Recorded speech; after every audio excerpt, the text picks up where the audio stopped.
We are back for another episode of Beyond Barriers. Beyond Barriers is a conversation with leaders and community evangelists about the challenges of navigating an effective accessibility strategy. In these episodes, guests get to share their journey of successes and setbacks, with a primary focus on how they've overcome specific challenges that could have otherwise derailed their strategy. My name is Brian Gavin. I'm the co-founder of Wally and today's host. I'm delighted to be joined by Manny Akoma. Manny, thank you so much for joining me today. Yeah, thank you for having me. This is exciting. I love doing stuff like this every once in a while. So I was saying as we were getting started, you are better outfitted than I am from a technology front. So uh, you're a natural coming into the conversation. yeah. Yeah. I fun fact lore, I used to run a podcast with a close friend of mine here and there. And through the result of streaming, I've just acquired lots of gear. So I'm Jeez. ready. Well, in the season 5 or 6, we'll have to have you take over. Yeah.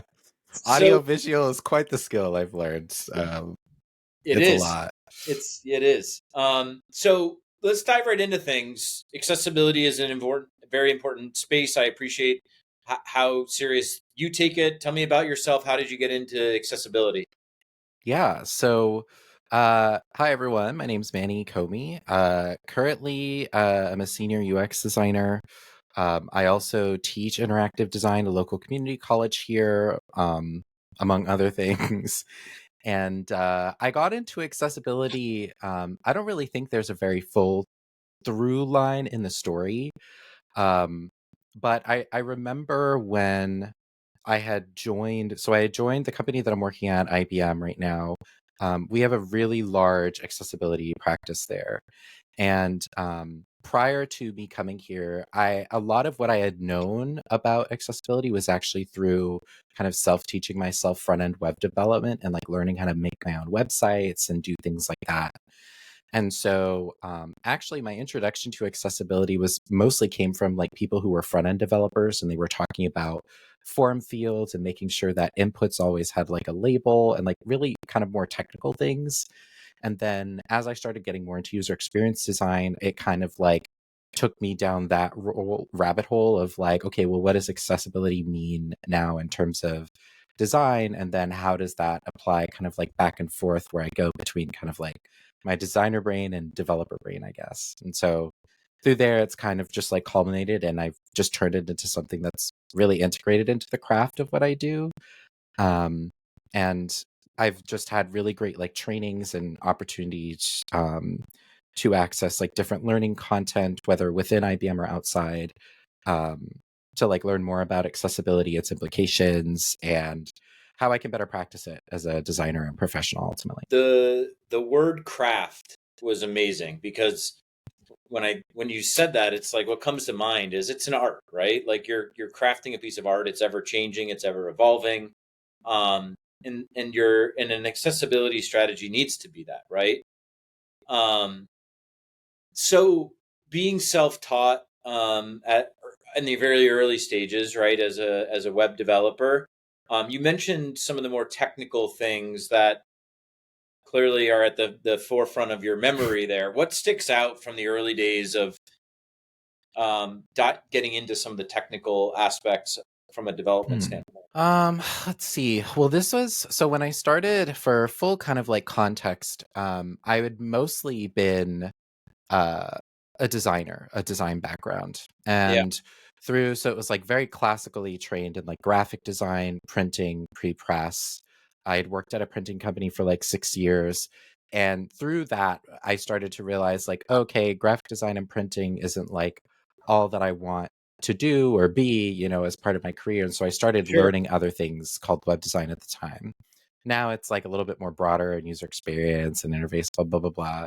But through that kind of like self-teaching online, I came across like a lot of content creators on YouTube. I was reading lots of articles. I don't think free code camp existed at this time, But I remember like W3 schools, MD and Web Docs was also like really starting to become the new place that people went to for developer docs. And so through there, it was just like really just reading the documentation, also just like building and breaking my own stuff. Hmm. um, I started to kind of like pick up on some of those things. At the time, I didn't really understand the gravity of like what I was doing and how accessibility was implicated in that. All I really knew was that these were just considered like best practices, and it makes your website or your application or software, whatever, easier to use. So like forum fields was like probably the most pertinent one in my mind, just because of the relationship between like a label HTML element and input HTML element, and how there are certain attributes that can either explicitly force or explicitly determine a relationship between those two things, or you can implicitly create that relationship by wrapping the input inside of a label element. And so it was like little things like that where I would just learn about it, I would experiment it, and like one kind of like test to see, is that actually like worth it? So in a way, I was kind of like continuously prototyping. I was testing and trying things.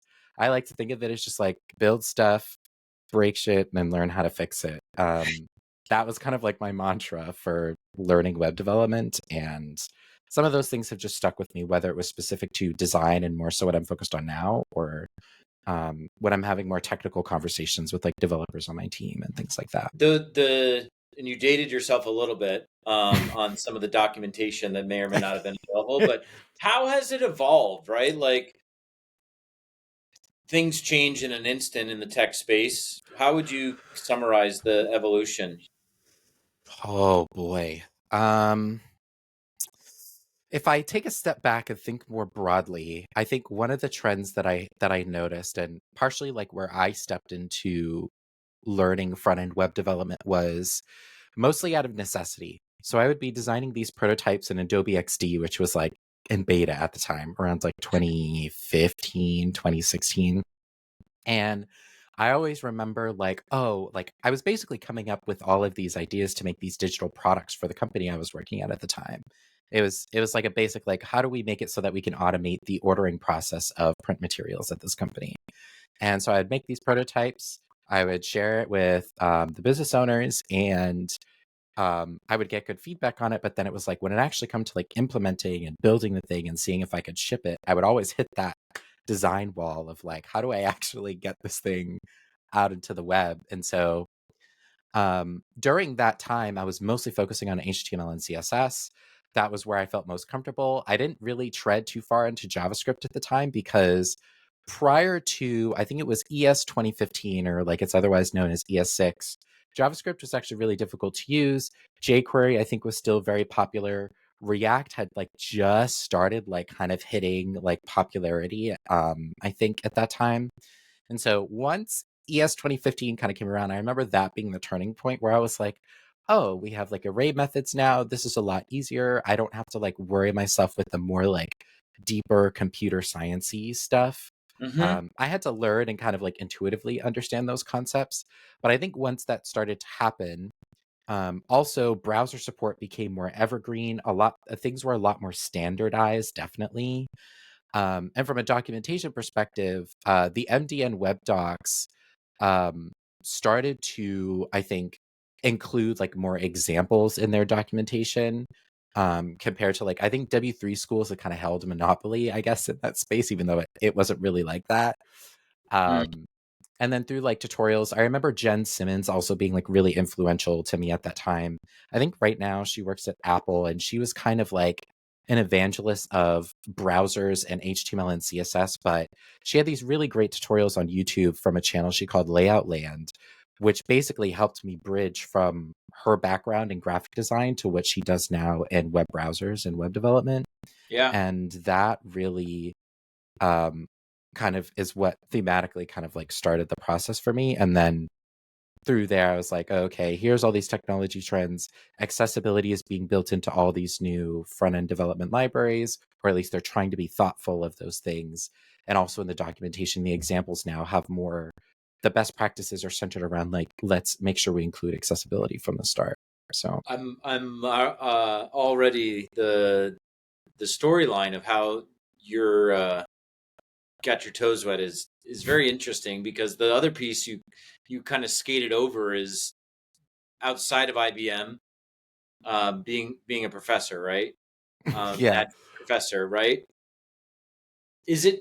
It's got to be somewhat like gratifying to be able to take the struggles that you went through and be like, I'm going to prevent this for a whole class of students, that you can help introduce accessibility and maybe an easier to digest. At some point, you were probably drinking out of a fire hose, because it was like, do it or get out. Like, so tell me how you've thought about your experience. I mean, working for such a top company like IBM, your the self teach aspect and the curriculum that you're provided at your college. Yeah. How has that shaped the way that you introduce students that are preparing for the workforce? Hmm. Oh boy, there's a lot of parts to that question. So I think so. I'll There's simplify kind it. of, yeah. It really kind of comes down to, I think, so there's learning about accessibility more, like, I think, from how IBM's approach to accessibility is, and going through some of their internalized trainings around it, meeting some of the people. Like, we have a really like large and kind of like, we have really great accessibility leadership at the company. Some of whom I've been able to speak to, some of whom I've consumed some of their materials. We also have like publicly available and open source resources for people for like every stage of the design development, wherever you need to input to insert accessibility as like a strategy, right? Like we've been talking about. Hmm. And I realized that from the perspective of being a designer, and my formal training learning design throughout college at the community college I teach at now, and also after graduating with my BFA, was like, accessibility was not really something that was explicitly taught when I was learning about design. Yeah, And I either. found this really weird gap between, we talk about human-centered design a lot, and we talk about design thinking and empathy and like all these things, but like accessibility has not really been explicitly called out in some of those conversations. And um I just remember, like, when I got the opportunity to start this class that I'm teaching now and build the curriculum that I'm now delivering, was like, accessibility was one of those things that I was just instantly like, this has to be a part of it. Like, this has to be. I mean, it's literally 30% of my students' grades is taking a certification course that the W3C offers, called, I think it's like Web Foundations or Intro to Accessibility. It's run through edX. It's freely available for anyone to take, and I honestly highly recommend it, because it is such a great introduction to like digital accessibility. They go way beyond the scope of just like the web content accessibility guidance, which I think we all kind of like know and hopefully love at this point. Hmm. um and so it really helps kind of ground people. And I think that was because my class is the first time that students in this design program are introduced to anything interactive user experience. I kind of have to start with that grounding, and that course has such great content that I just felt like having it as part of my curriculum was just the best way to incorporate it. And then from there, we kind of like have more broader conversations in class and through some of the assignments that I give them as part of that, to get them to start changing really fundamentally like their mindset about accessibility, about disability, both in physical forms and in digital forms, to kind of reframe their thinking about how design must be inclusive of things like accessibility, how it can be a prerequisite for usability, which we also talk about the usability heuristics, how they compare and contrast to the principles of web accessibility, things like that. I'm coming to your class. Save me a spot. I mean, it's those principles of, and you said like, well, examples help, right? Like, Yeah. a lot of folks, I think, if they're not in an organization like yourself, or they're not, the role doesn't dictate it, which a lot of roles, I think that we're still trying to drive the adoption and awareness of accessibility being universally incorporated. Got to start with Hmm. like, what is it? Yeah. Which we won't make today's conversation about, but it it I think it is a more widely needed foundation for everyone that's coming out of the graduate or postgraduate space. Right. So you've seen it all, right? You've seen the challenges that a student, a professional, what it's like to implement it in um, huge products. What are some of the Mhm. challenges of implementing and scaling? Mm. Well, I would definitely say I haven't seen it all. I think if it's one thing I've learned about working for such a large organization is there are places that within such a large organization that I will just never see. And for kind of like to kind of help, because I know that IBM is such a large and complex organization, the business unit that I'm in is in consulting. And so a lot of what I do as a designer is actually providing design services to IBM's clients, which typically tend to be larger corporations, enterprises. And I've worked on like a variety of different projects. And so I have seen a lot, probably more so than like in-house product designers tend to see, because there are designers at IBM that work on IBM's, cloud products, AI, whatever. And then as a design consultant, essentially, I work with IBM's clients on their products and services. And that could be integrating IBM's technology or not. We're not really kind of like influence or like having to sell IBM's technology through consulting services. But one of the benefits that we get out of that is, for example, when clients need to be educated on accessibility, or we need to explain to them to the importance of that stuff, we have kind of like a large technology organization behind us that kind of understands the implications.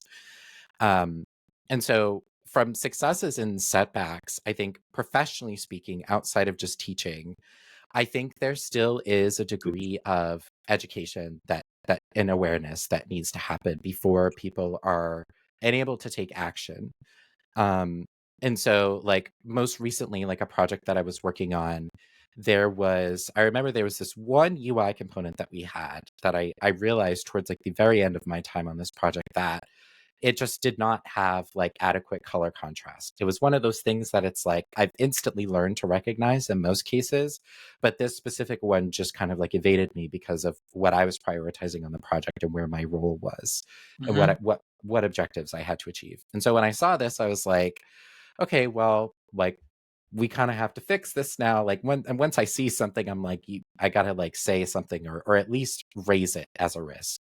Sure. And guess one of the challenges with that, at least within um, working as a designer in a consulting organization, is that has to go through the project leadership and then it has to go to the client, which can kind of add like layers of, I think, Elephant. sometimes challenges to be able to, like, my project leadership needs to understand why this is a problem, why this is a risk. Ultimately, I have to be able to frame these things to people and not just like, let's do the right thing, but like also here's the real business implications of why this is important. Even though, I really shouldn't have to.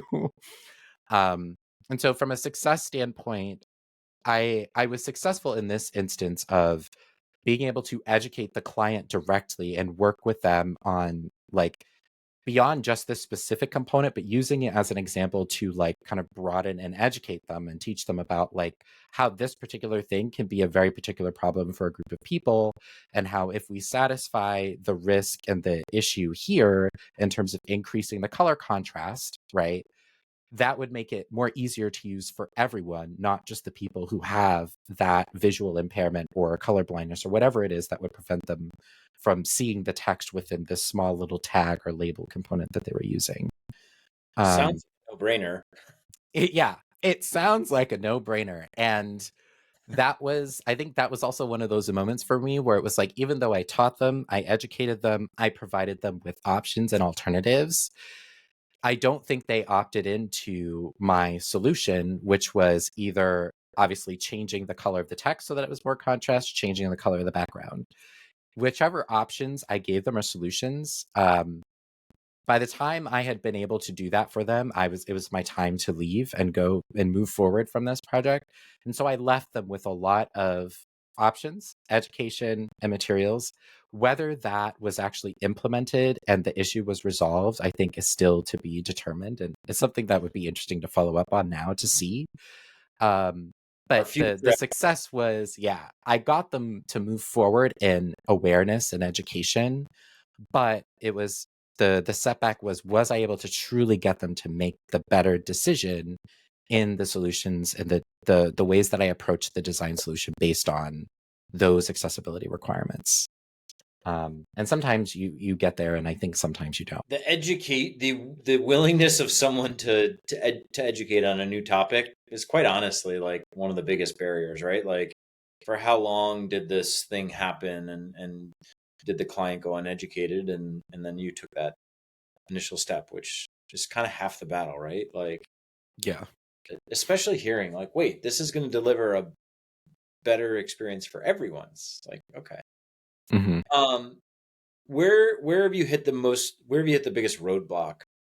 I think in my experience, maybe this isn't really like a roadblock, but something more broadly to think about is I think right now it can still be very difficult to, when I think about like the intersection of like design, technology, and business, which is kind of like where we operate in my Yeah, organization, is the business is often like where a lot of the decision making power is. It's not necessarily in the design and the technology. And so, in order for you to get decisions to be made in the favor of the people that are ultimately going to be impacted or using whatever technology or solution or experience or app, software, whatever, you have to be able to get the business to buy in, um, and make that a part of their decision making power. And so, from a blocker standpoint, in my personal experience, it's always been like, how can I frame an accessibility issue or risk that I see in a way that business people will care about it? Because just going to like business stakeholders with a, oh, we need to invest all this effort into fixing these issues, or something like that, because it's the right thing or because we should do it, is like not enough in some cases when it should be, honestly. And so sometimes I think the blocker is, for me professionally, being very smart about how I frame these accessibility issues so that when I go to raise them, I'm getting to the outcomes and the decision making I want, and less so focusing on like just accessibility is the right thing to do and getting frustrated that people don't see it the way I do. Because I can't really force them to see things the way that I do, but I can influence their decision making and try and, I guess, use their biases in a way to make better decisions for them, even if they don't really realize the impact of those things, if that makes sense. So it's being basically persuasive. Um, yeah, but I think that's good business, right? Sorry, and I right. have a hair in my eye, so this is interesting. So I'm not rubbing my eye all the time normally. Coming with the solution, right? You said it earlier that the examples help, right? It's like, here, this is just better design. This is going to be better product.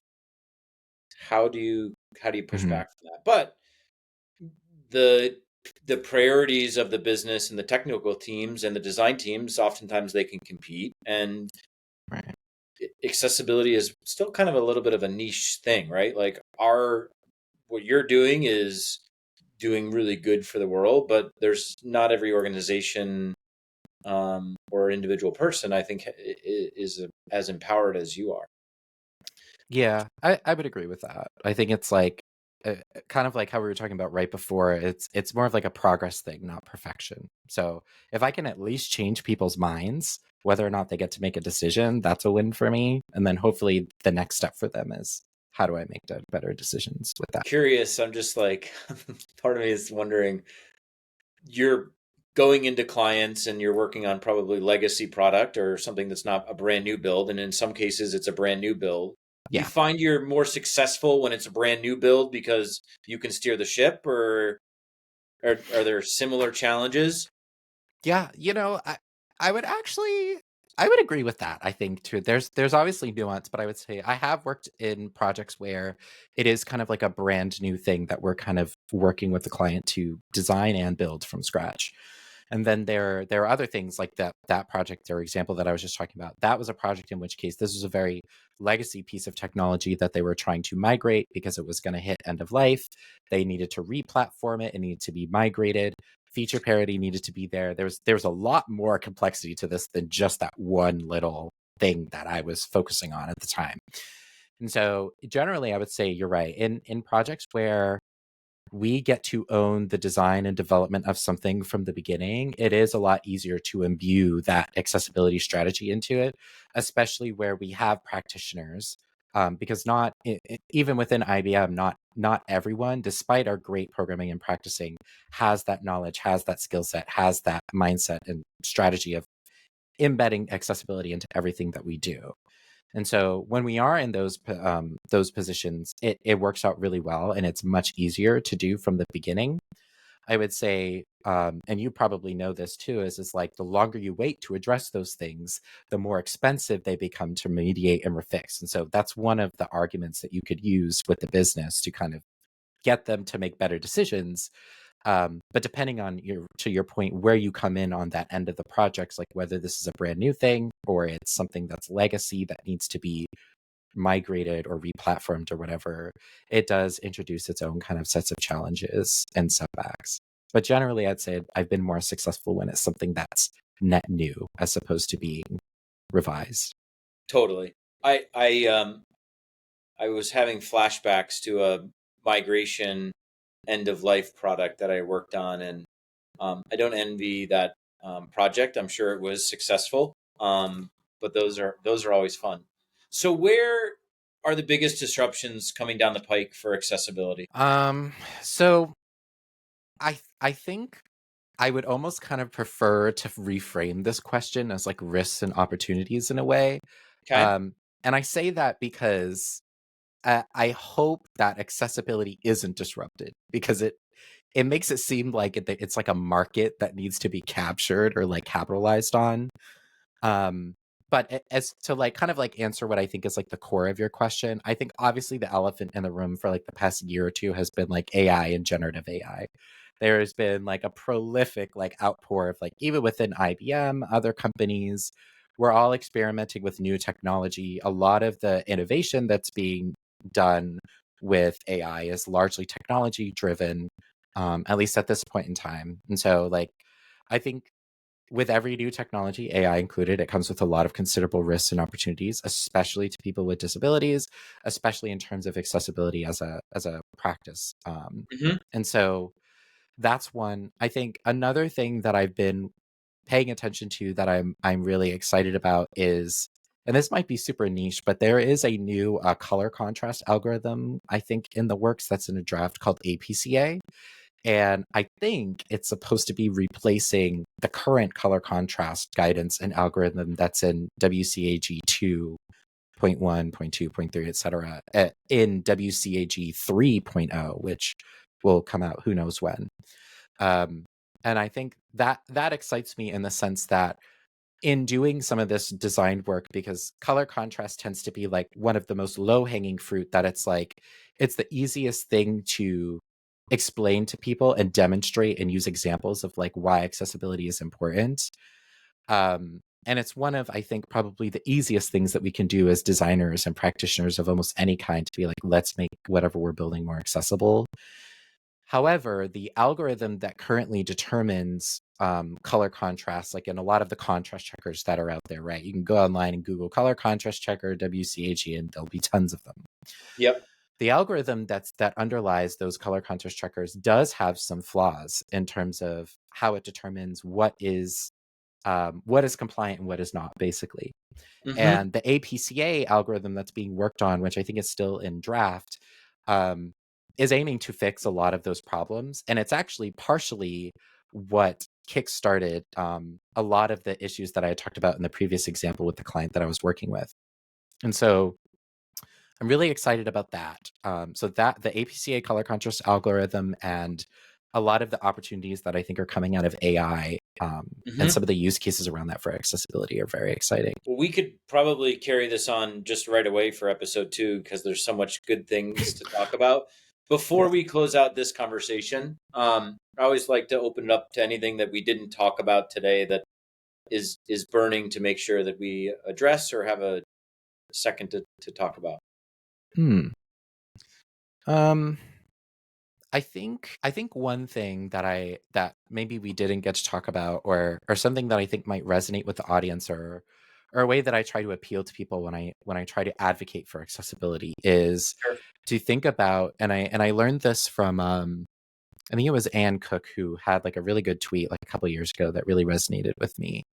And it alludes to this idea of the social model of disability, which kind of describes that essentially, like, a person is not disabled, it's their environment and a society that disables them in a way. And this is like in contrast to the medical model, which basically is what most of people typically think about when we think about disability and wheelchairs and all that kind of stuff. And so I think, is personally, after taking care of my grandparents before they passed away this past year, it really helped me internalize the importance of understanding that disability and accessibility essentially comes for all of us. Nobody is immune to, like, this is not something that we do just for other people. It's like, at some point or another in our lifetimes, whether it's through age, whether it's situational, or whether it's a short-term thing or temporary or permanent, all of us will have a disability at some point.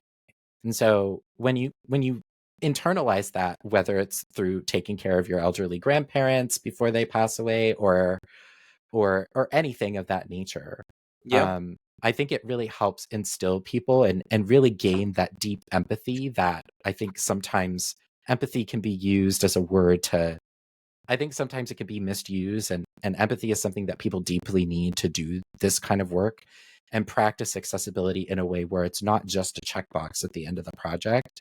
It's really something that you have to deeply think about and internalize, because it's part of like how we create the world around us and how we design environments and interactions and the physical environment and digital software and tools, all of which that help people engage with the world around us. And so when you start it from a place of, let's make sure that, like, I understand it, I internalize the implications, um I think it helps people with that mindset, and it makes it more, I guess, natural to make those better decisions when it comes to making experiences and software more accessible for people. I couldn't have wrapped up any better. That was very powerful to hear. The situations of how you're presented them often enforce the inabilities, and the poor experience. So, Manny, wealth of knowledge. Thank you. I hope everyone that's listening today is walking away with inspiration, some resources that you've shared that are incredibly helpful, and coming out feeling as though they'll come back for an additional listen. So thank you again, Manny. I appreciate it. Yeah, thank you for having me. This is great. Any chance I have to be able to advocate for accessibility, I think this is the first time I've done it like specifically with this in mind. So it's a great opportunity, and thank you. It's been great.